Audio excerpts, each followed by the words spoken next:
dekat SPBU Celentang itu. Ini bisa dilihat Tribuners, ada tulisan di warung pinggir jalan dekat SPBU Celentang. Ini ada tulisan tolong depan warung jangan ditutup, beri jarak. Ini saya mendapatkan informasi bahwa pemilik warung pedagang sayuran ini merasa terganggu akibat adanya antrian panjang di SPBU Celentang ini karena menutupi warungnya. Kak, ini kakak yang punya pemilik warung ini kak ya? Nama kakak siapa kak?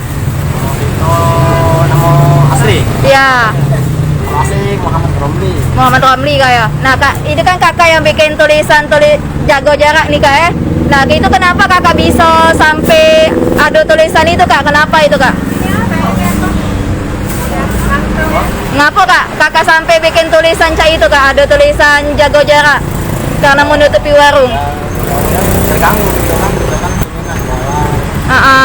Terganggu. Misalkan agak masih jarak malah. Jadi sebab akibat antrian panjang ini warung kakak ini tertutupi oleh truk-truk atau kendaraan itu kak ya?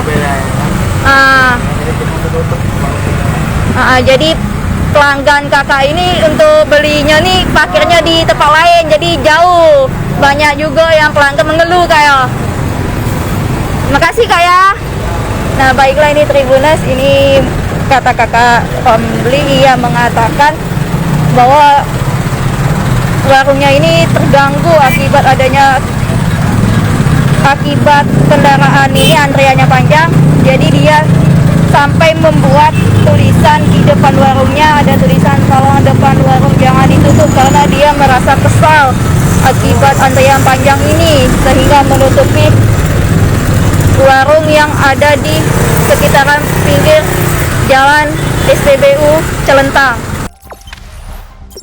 Jangan lupa subscribe, share, komen, dan like ya.